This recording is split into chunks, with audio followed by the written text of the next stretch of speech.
Hi, and welcome to another Hanaz Writers Podcast. My name's Charlotte, and in today's podcast, I'm going to be talking about two Christmas stories, Christmas Carol and The Grinch. And I'm just going to talk about them and see what kind of life lessons we could be learning from these stories. If you haven't heard any of the podcasts from Hanaz Writers before, you can find them and listen to them on YouTube and Spotify. You can also search for them on both sites, and then you can just start listening straight away. So, in this podcast, I'm going to be talking about some famous Christmas books and stories that are told and retold every Christmas. These stories are not the fun, cheerful, romantic comedies that are put on screens all the time, like Love Actually, or I think Chalet Girl, I think was another one, or any other kind of romantic comedy movie that you can find on Netflix. They do have a lot at this time of the year. So I'm not going to be talking about those ones, but if you want to watch them, that's fine. Enjoy. So the stories that I'm going to be talking about are not these fun, cheerful ones. They're about the miserable old codgers who are grumpy. They hate everyone. They hate everything in the world. And they're just having a miserable time, especially during Christmas. And these characters are your Scrooges, your Grinches, anyone else. If anyone's seen the movie Otto, or again, it's on Netflix, A Man Called Otto. Tom Hanks stars in it, and I just recently watched it. So, yeah, as another person, Christmas time, and he's feeling grumpy because of circumstances in his life.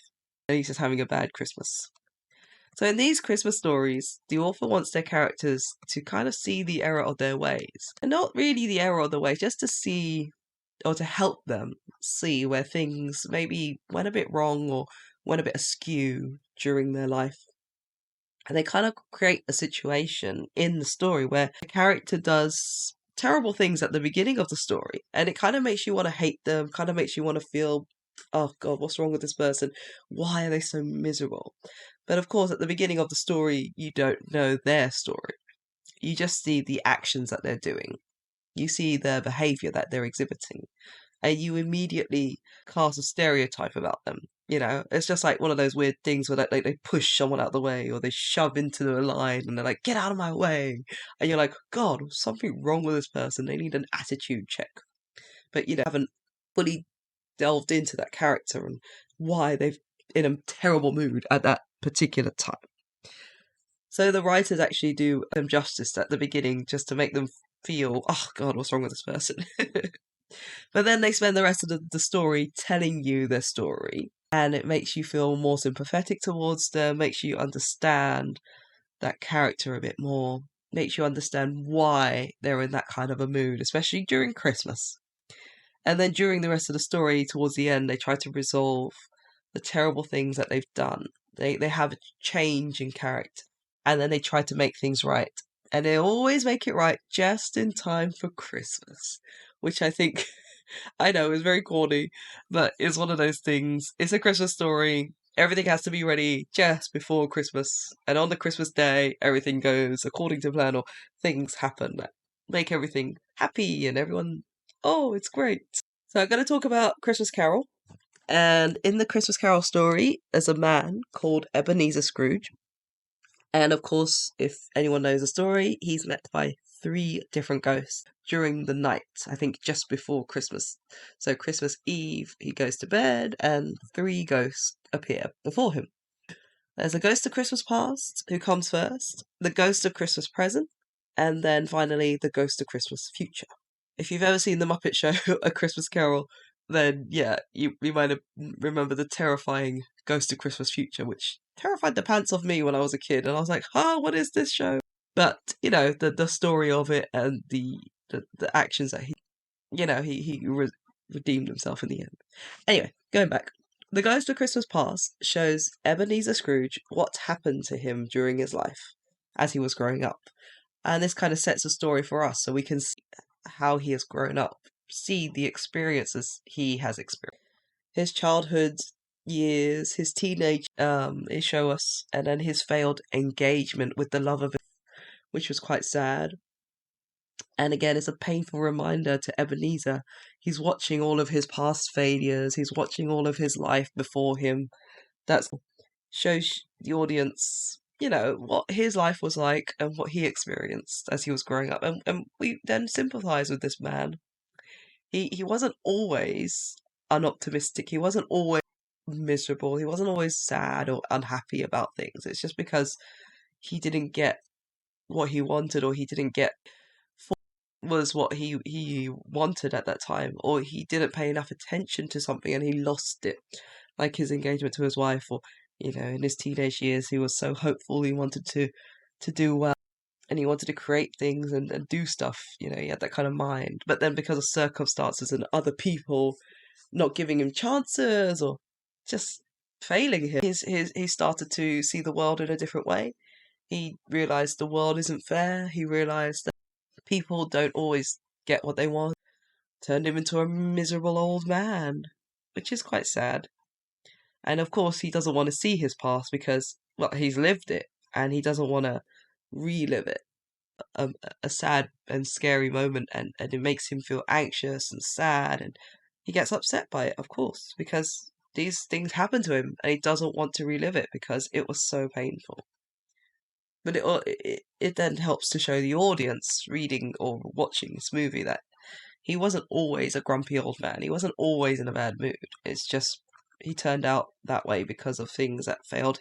It leads him to his broken heart, leads him to turn into a bitter and mean person. So then, after the Ghost of Christmas Past leaves him, the Ghost of Christmas Present turns, and Ebenezer, he's treating his employees and how he's treating everyone that works under him. So there's a particular employee called Bob Cratchit, and he's treating him very unfairly. Bob is a very good hard worker, and Ebenezer pays him probably less than the minimum, or he's not paying him what he should be paying him because he's just being a mean boss. And he makes Bob work long hours, and when Bob asks for Christmas Day off, he didn't really want to give it to him. But then he said, oh, but it's Christmas. And then he says, okay, well, I'll give it to you, but you're not getting paid for it, and probably you have to work early the next day. So after Christmas, you come in early the next day, you start working, So Scrooge is being a mean person. He's being a mean boss, basically, to Bob. And then the Ghost of Christmas Present shows Ebenezer Bob's life and what he's going through. So Ebenezer's having a miserable time.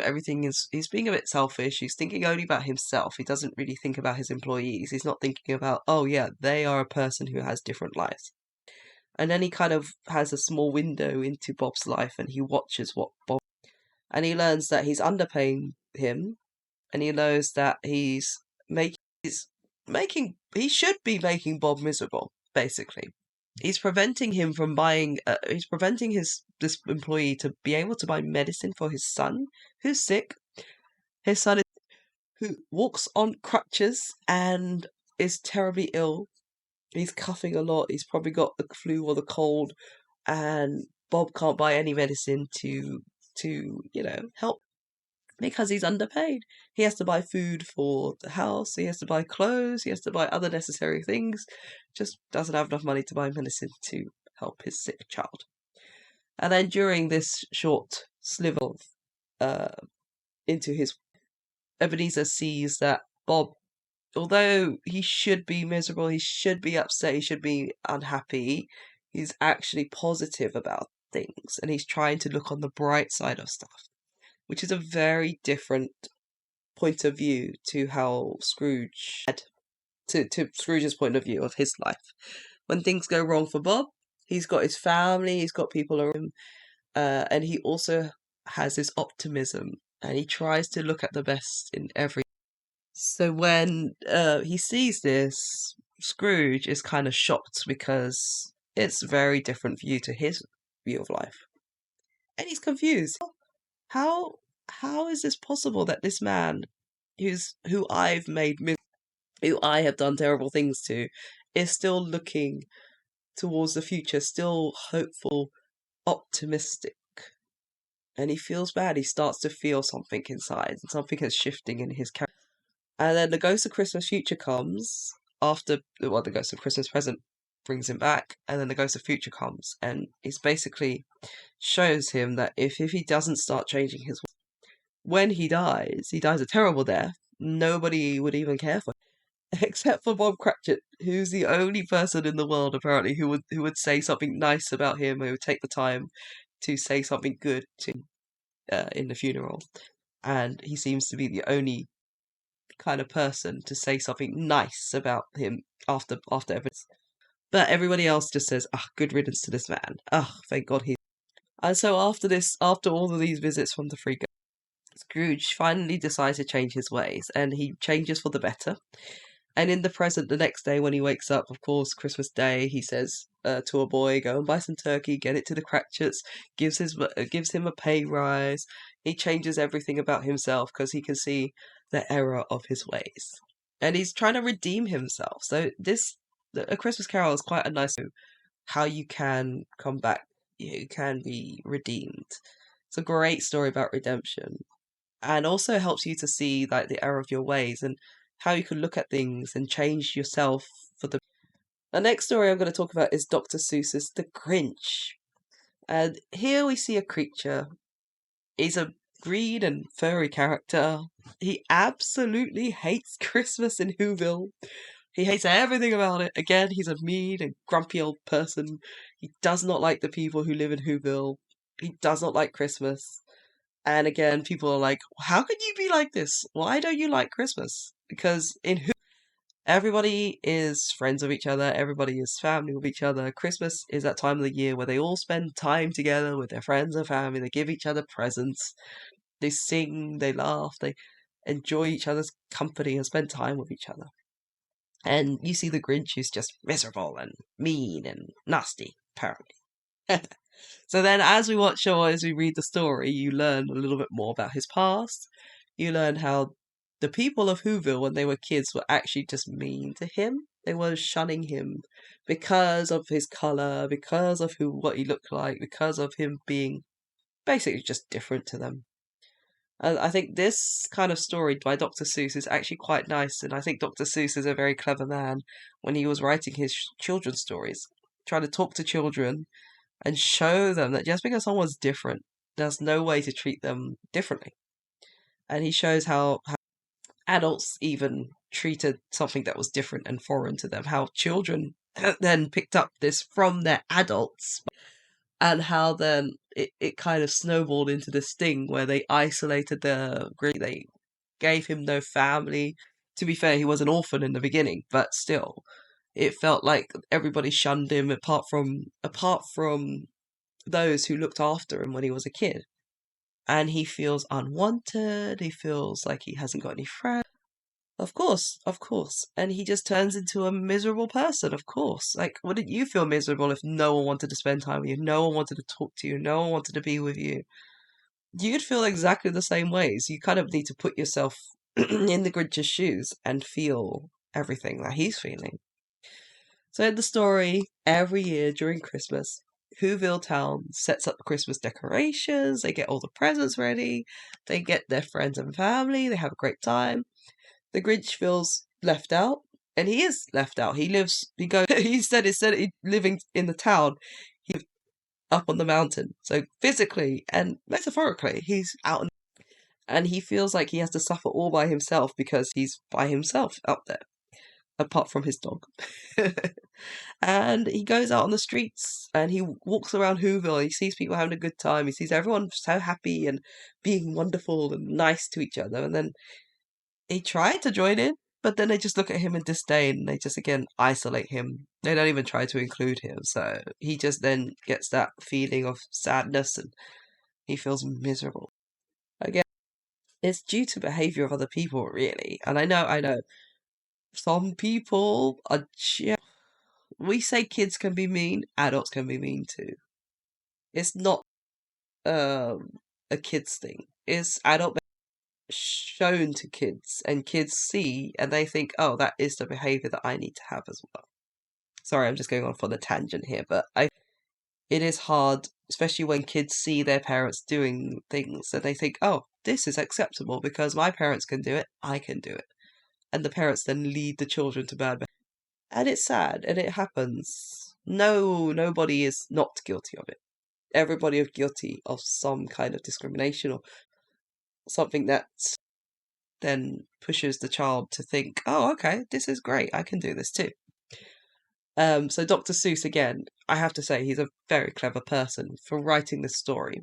This story highlights like bullying, isolation, and how it changes them. You know, he could have been an optimistic person. He could have been a good person. He could have been someone, the Grinch could have been someone really lovely and fantastic, but the way that people treated him then caused him to be a bit of a meanie, a bit of a bitter person, a bit of a man or thing. I don't even know what to call him. The Grinch. So Grinch, again, he's walking through the town, he's seeing all of this happiness, and then he decides, I'm going to be the person who will take away their happiness. And then he steals all the Christmas presents from every house, he takes them away. And he just wants them to feel how he feels. Classic kind of behavior from someone who is miserable. As that saying goes, misery loves company. So if you're miserable, you want someone else to feel miserable. And the only way he could do that is, he had this idea, I'm just going to steal everybody's presents. And it takes one little girl, I think, in the story, and the girl decides to be nice to the Grinch and say, here, you can have this present because, she gives him something, or she's nice to him. And then again, he kind of redeems himself and he feels bad for stealing everybody's presents because this one girl showed that great kindness, even in a small thing.